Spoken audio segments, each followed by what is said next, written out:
Hello and welcome to I Can't Believe It's Not the Mouse, the podcast all about animated features not made by the mouse. I'm your host, Octaviano, and today I'll be talking about the first movie, as far as I know, the first, at least theatrical movie, directed by Aaron Horvath and Michael Jelinek. If those names don't sound familiar to you, they've done a lot of work. They're actually coming out with the Super Mario Bros. Movie pretty soon at the time of this recording. And their first theatrical movie was Teen Titans Go to the Movies. Hey, before we get this video started, I just want to say thank you for coming on. And if you enjoyed this video, like it, comment below for whatever reason you have, whether it's a question or you just want to give a shout out or just whatever. And if you've been watching a few of my videos, why haven't you subscribed yet?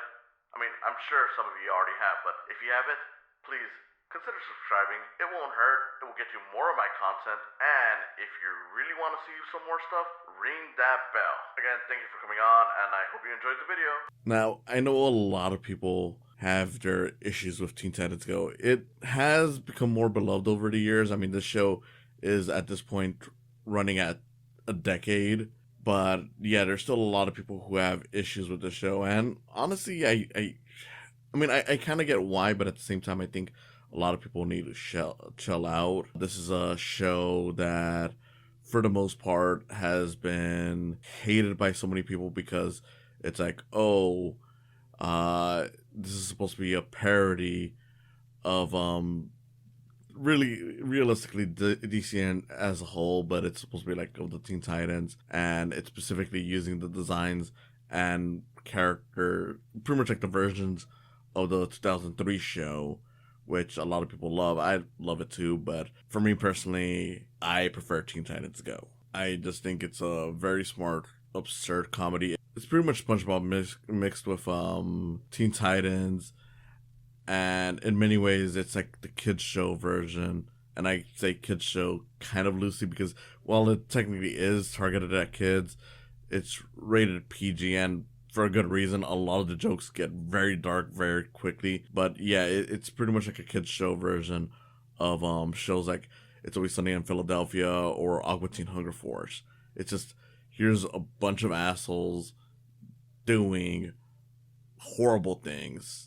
And to me, it's just hilarious. For the most part, these are the characters that you know: Robin, Starfire, Beast Boy, Cyborg, and Raven. But they are, of course, turned more comedically. Like, of course, Starfire, to emphasize the fact that she's a foreign alien. Like, Beast Boy is turned into much more of an idiot. Cyborg is much more chill, laid back. And, you know, he often gets into trouble with Beast Boy. Raven is turned more comedically, like, even though she still has the gothy personality, they do acknowledge, like, okay, that's kind of goofy. She gets silly and crazy. And Robin is turned into a full-blown narcissist, which to me is just hilarious. It's honestly one of the funniest superhero parodies in that regard. And I honestly think this is one of the best portrayals of Dick Grayson. Like, yeah, I know it's technically not one of the most accurate, but just because it's such an interesting way to go about his character, and it's such a unique and different way. It's like, okay, yeah, this is my favorite takes on it, even though I know it's very wrong, but, you know, it is worth it for this version of the show. But yeah, this is a show that is just full of, like, the most insane takes on, like, the DC universe, because, you know, the thing that I always hated was people saying, like, oh, these people don't know anything about the comics, they don't love the comics or anything like that. Like, dude, they clearly love the comics, because you can see a lot of the episodes, whether it's in the background details or in the stories or anything like that, like, they clearly know their DC stuff. It's just that they're having fun with it, which to me is why it's one of the best interpretations of these things, because so many shows and movies just try to make, like, the stuff from the comics, even the goofiest stuff, into, like, these super serious things, which sometimes it's fine. Sometimes it makes for great stories. But the problem is that they kind of forget that these are just goofy stories for kids at times. And it gets to a point where you sometimes see them, like, taking these characters so seriously that, you know, it goes into the fan mindset of, like, oh, we can't make jokes about these characters. So it is nice to see this show basically say like, look, we'll put on the clown nose on it. It's perfectly fine, it is goofy. And yeah, sometimes it's a bit childish, but for the most part, it is a very well done show that loves the material it's doing, but also understands that, look, this stuff cannot be the same way. This stuff cannot be held as sacred. We gotta tear it down. We gotta do some jokes at it. We gotta. It's funny. Some of the stuff is funny. Some of the stuff is kind of dumb. Comics aren't perfect, so it's okay to laugh at it every now and then and acknowledge that was one dumb idea.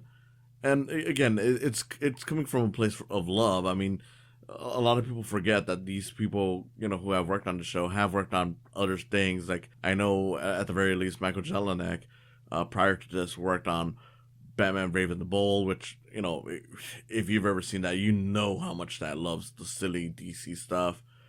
He worked on The Batman. I mean, granted, this isn't DC related, but he even worked on the what do you call it? The Thundercats reboot, the 2011 one, which was, that was a super serious show. So it's like, it's not like these guys don't know how to buckle down and do serious stories. It's just that they wanted to do a comedic version of it. And again, that's fine. But of course, we're talking about the movie here. And in terms of the movie, it's pretty much more of that. It is a goofy movie. The movie itself is basically, what if the Teen Titans wanted their own movie? And in turn, it becomes a whole parody of the superhero movie landscape. And you know what? As far as superhero movie parodies go, it's probably the best one, which is kind of funny to say because, it's not often that the best superhero movie parody is one that actually, well, it's not often that a parody itself is often the best one when it features the actual material from the source. Like, usually you have to make it up because, a lot of these companies are not willing to take the piss out of themselves. They're not willing to frame their characters as jokes and understand, like, look, some of the stuff, as good as our work is, can look a little dumb if you put a clown nose on it, if you look at it from a different angle, all that stuff. But yeah, it is just a really funny movie where Robin is essentially like, look, I really want my movie. And I know some people are going to point out, like, oh, by this point, he's had at least a couple of movie appearances. Like, he was in Batman Forever, Batman and Robin. He was even in the Lego Batman movie.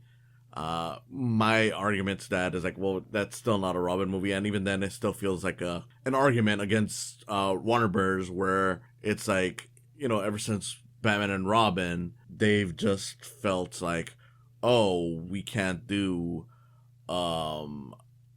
a Robin movie because Robin is too goofy. Like, the costume is silly, the character is silly.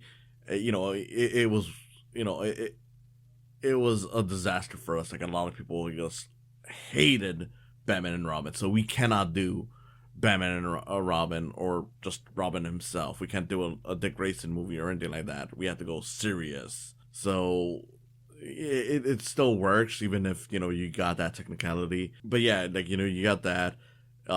This is also a musical. Like, granted, it doesn't do more than, like, the typical animated movie, like 5 musical numbers or anything like that. But for what it's worth, it's like, how many superhero movies can you say have musical numbers? And yeah, it's pretty funny. I mean, not all of them are perfect musical numbers, but for the most part, I'm like, they are catchy, they are funny. You got the Teen Titans, singing about themselves. You got an inspirational song, which is just called an upbeat or inspirational song, which is sung by Michael Bolton, of all people. Pretty funny stuff. And then you got the superhero movie song. I don't know, like, there is a lot of funny stuff in this. Cast-wise, it's pretty much everyone from the show. You got your Carrie Paytons, your Greg Sipes, your Tara Strongs. You got Scott Manville and Hendon Walk, the Titans themselves. But you also do get some celebrities in there, and they all do a really good job. Like, they got Nicolas Cage to be Superman, which is, of course, a nice nod to the fact that he was supposed to be Superman. You got Kristen Bell as this movie producer called Jade Wilson, Will Arnett as Slade. I wonder why their characters' names, rhyme even though they're not connected in any way. Okay, yeah, spoiler alert. It turns out that Jade is actually Slade in disguise. But the great thing about that is that you'd assume just by that it's like, oh, it's probably like a transphobic kind of joke, because there's a lot of movies, especially kids movies, unfortunately, where if you get like the villain disguised as a woman at some point, they're gonna do like some kind of joke where it's like, oh, that's inappropriate now, or just offensive. Funny enough, this movie does not go in that route. Like, like they do make like, okay, so he's Jade, but they never go like, oh, that's disgusting, or make a joke about how someone tried sleeping with her or anything like that. It's like, no. So it turns out that the bad guy was the fake movie producer we were dealing with.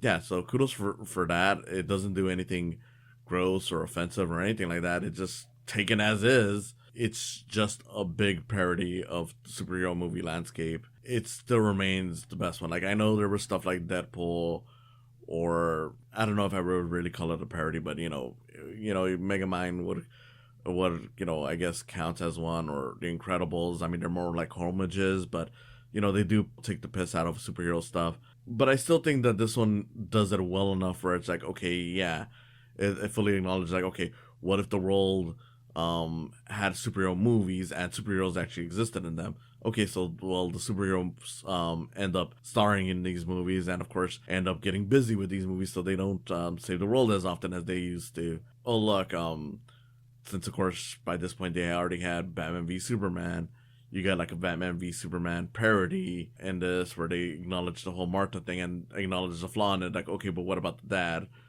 There are a lot of silly little kids jokes, and that's perfectly fine. Like, like Wonder Woman doing like the whole thing with the bracelets. They have the character the Atom, which is, for those of you who are not into DC, just think of him as Ant-Man, but DC.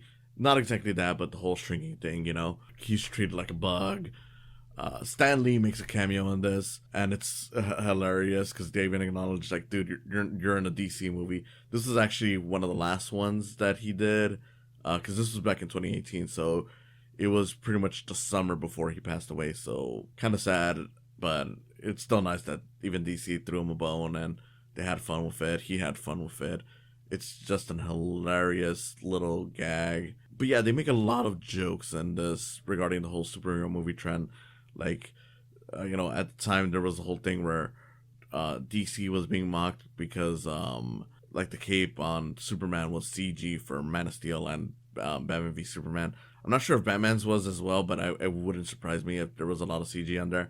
And realistically, it's kind of funny that people mocked them for it, because I know that there was also truth in that with Marvel, but that's a whole other thing. They make fun of that, like they, you have Robin when he's singing his superhero movie song. He basically acknowledged, like, oh, my cape is gonna be CG or something like that.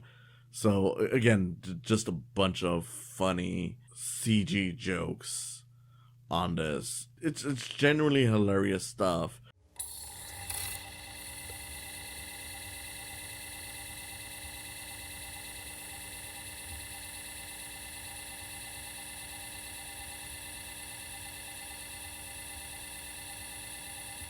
You can definitely see the love in this for DC. Like, I know, again, like I was saying earlier, a lot of people often complain about how they don't respect DC, that this is all done in jokes and it's never taken seriously.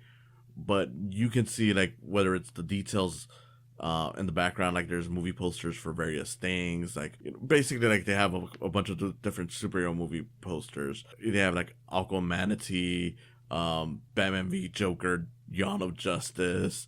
They have images of Superman with like with a mustache, because they were also looking at the fact that Justice League, which had barely come out at that point, had that whole thing in the production where it's like, because Henry Cavill was busy doing Mission Impossible for the reshoots, he couldn't shave off the mustache because that was like a contractual thing. So they had to CG it off, but in this movie they acknowledged it by having like Superman with the mustache at various points.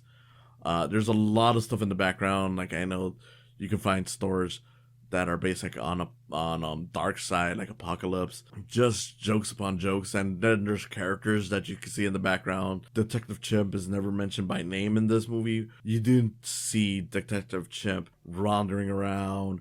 You see, characters like, Plastic Man. They make a joke about him being someone's dress, which pretty mature joke, but glad they put that in. There's, they have a whole gag throughout the whole movie revolving around the challengers of the unknown, which is hilarious because that's a character group that you'd be like, look, even with the whole landscape, you'd assume that they'd never even touch upon them for a movie. So it's kind of hilarious that they got this. And of course, there's even jokes about, Marvel side of thing. Like, at one point, the Teen Titans are called the Guardians of the Galaxy. There's characters that acknowledge that Spider-Man is also having his own movie.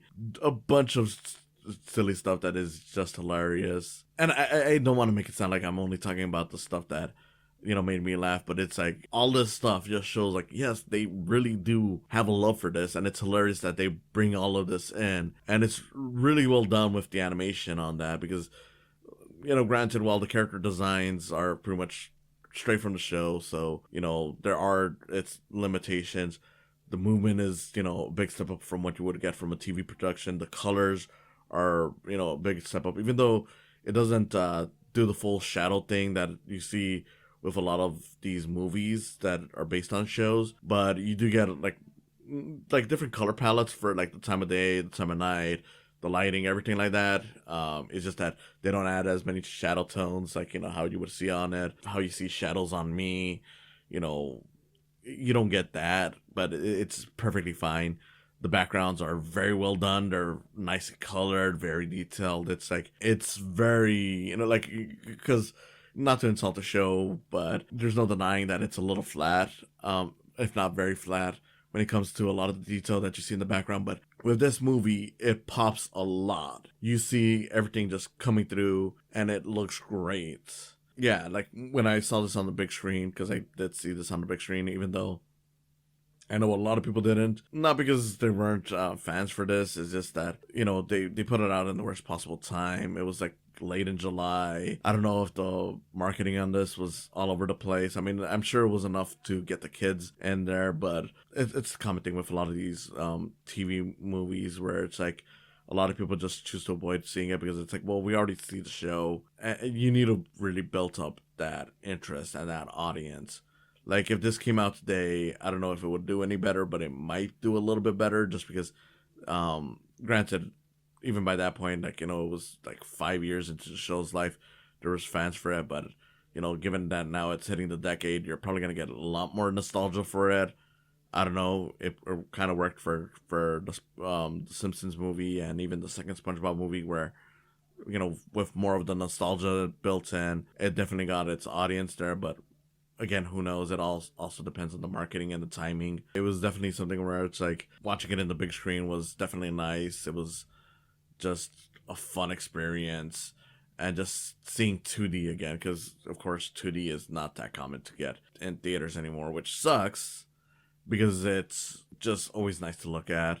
Man, yeah, this is just one funny movie, and it's just great how they handled this stuff. I mean, in many ways, like I mentioned earlier, this feels like SpongeBob. Like I do, not that Cartoon Network really needs it because Cartoon Network has so many classics, whether it's Samurai Jack, Dexter's Lab, Powerpuff Girls, you name it. Almost a good chunk of their shows are classics, which is why I often consider them to be like the best ones when it comes to like the kids show channels, like between them, Nickelodeon, Disney, whatever. I can tell you so many classics from them, like Regular Show, Courage the Cowardly Dog. They have no need to have their equivalent of SpongeBob because, granted, SpongeBob is definitely a top tier kids cartoon.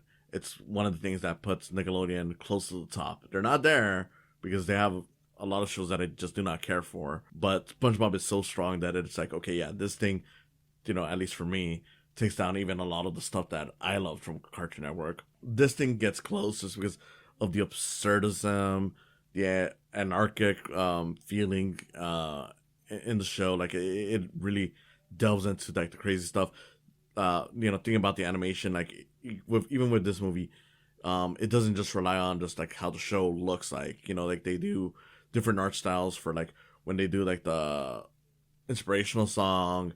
It's done a bit more cutesy. There's a whole dream sequence that is modeled after like Disney movies, specifically the Lion King, and it's really well animated. Uh, the superhero movie song is very stylized. It's very cool looking. There's like a bit of like cutout animation for like this cute little movie that the Titans do to cheer up Robin, which he doesn't like because he wants a real movie. It's all this stuff that makes me say like, okay, yeah, this is a really well animated movie. Like even if you don't like a certain style of animation that appears in it, there's another one that shows up that just looks great, and it's just so experimental in that way. I mean, granted, I kind of hesitate to actually say experimental just because it doesn't fully transform into like different kind of mediums. Like it doesn't like do stop motion. At most, there's like the cutout animation, but it's not like they're doing a bunch of different animation styles. I mean, they do a different animation art styles, but not like different ways of doing animation. Like it's not like a stop motion CG, that kind of thing. Like if you've ever seen Cut Down Underpants, I know that movie has a few more sequences where it's like, oh, at times here's some 2D, here's some puppetry and stuff like that. But still, like the fact that it does these different art styles and just fully goes in on it is just great. Like it really does just remind me of how crazy SpongeBob can get sometimes. And even like the spinoffs, like I haven't seen the Patrick Show, but I know that based on what I've seen like on clips and whatnot, like that fully embraces that kind of style. But yeah, like Teen Titans Go, like the show does that, and the movie, of course, has to live up to that and do it as well. It's just all really great stuff. Robin, of course, gets to shine in it. Scott Manville, again, like I've said, I just love this version of Robin where he's complete asshole, he's complete narcissist. It's just hilarious. And then Walt gets some good stuff. Tara Strong gets to shine, even when she does like when she does her singing, with the inspirational song. It's just really great stuff. Or during the Teen Titans Go rap, they all get to sing quite a bit. It's all just fun. And I don't know, it's like, just looking at it, I'm like, I don't get the hatred that this show gets. And considering that this movie was very well praised when it came out, and it's still very well loved, it's like, you get people who are like, oh, the movie was good, but the show isn't. And I'm like, dude, have you seen the show? It's just a bite-sized version of the movie. So I don't understand where this hatred for the show comes from. It's all just like, I don't know. It doesn't make sense to me. It just feels like a lot of people are just mad because it's not being a specific version of the show, or because they grew up with like the O3 show, and when they mentioned that they were coming back initially, they thought like, oh, it was gonna be like that, but they were upfront and saying like, no, it's gonna be like a goofy version of it. But a lot of people didn't like that, and I'm just like, I don't know, guys. It's really funny to me. It's really good. I don't see what your issue with it is. It's clever. It's fun, it's smart, it's it's one of the best shows out there right now, regardless of age range. Like, yeah, there are times where it leans a little too much onto the kids show stuff, which is perfectly fine. Kids deserve their thing, but when it's allowed to be for all ages, when it's allowed to actually do the stuff for the adults, it's just hilarious. It's definitely, for me, one of the best superhero shows ever made, regardless of it, how different it is. Like, it's such unique, and in my opinion, it's really necessary for the superhero genre, if you want to call it that, to have shows like this where it's like, okay, we can showcase that superheroes aren't just guy beats up bad guy, and the story is about the superhero learning to be a hero, and like all the generic stuff, and not to crap on a bunch of the superhero shows and movies that exist. But a lot of them do blend together, even when they're really good. And, like the great ones do different things to make them stand out, but you still need to find different ways to go about it. Like other, genres, whether it's like, like the musical genre, like, sometimes, the music can be funny. Sometimes the music can be dramatic. Sometimes it can be more horror based. Like they do try to explore these kind of things. Comedies, have different types of comedies. You got your absurd ones, you got your buddy comedies. You have to experiment with this stuff.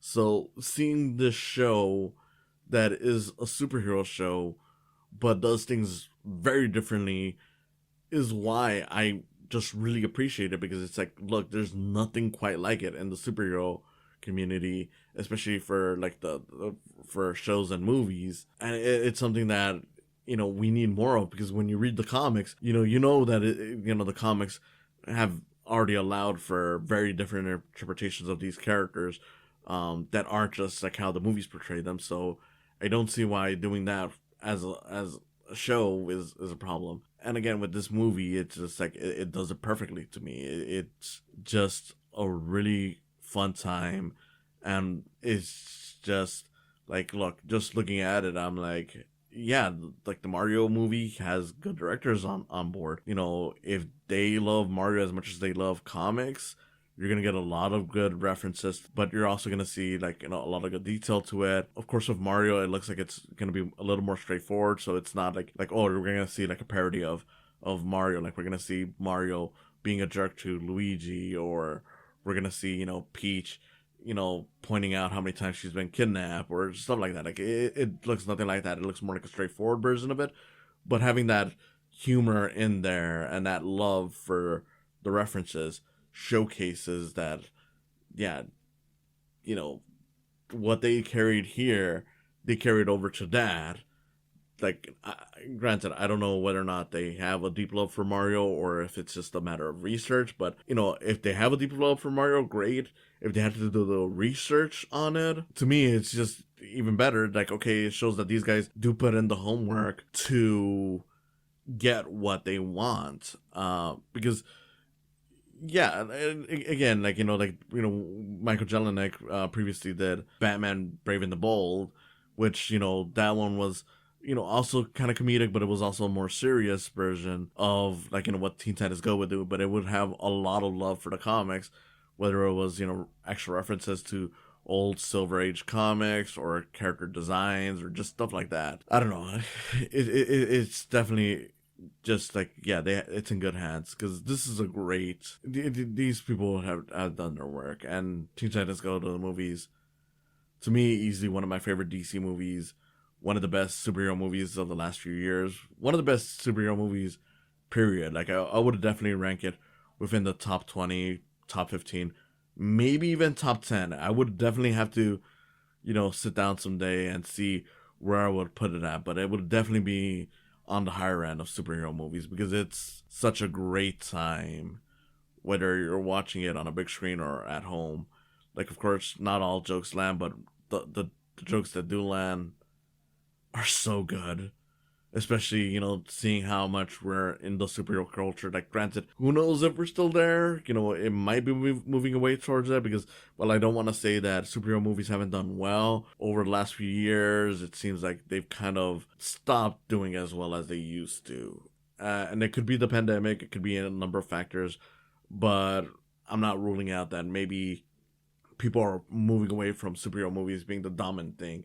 Not to say that they're not going to be popular anymore, but they're probably not going to be like the main thing that people focus on. Like, there's probably going to be a new thing that people focus on. I really don't know. But having lived through the superhero genre, dominating the box office, dominating the culture, this is hilarious. And even if you haven't lived through that, realistically, if you're watching this, you definitely have.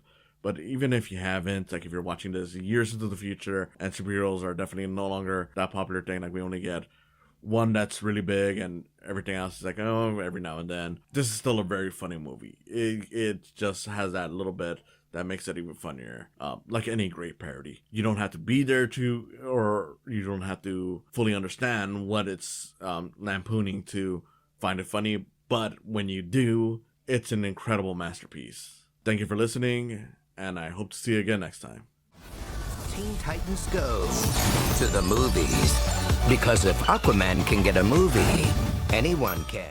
Thank you for coming on today. If you enjoyed this, please consider subscribing to my YouTube channel, where you'll see video versions of these podcasts. And if you just want to listen to them, there's always the option of just following the podcast on their various sites, whether it's Spotify, Podbean, or Apple Podcasts. Whatever you choose, I hope you continue enjoying these.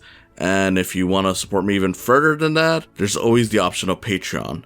With Patreon, even just $1 will get your name on the video versions of this and on other videos that I may do outside of these podcasts. A few dollars more gets you some behind the scenes info, and as this continues to grow, you'll find that there's more perks to it. So I hope you consider supporting me through Patreon as well. And in any case, again, thank you for listening, and I hope you have a wonderful day.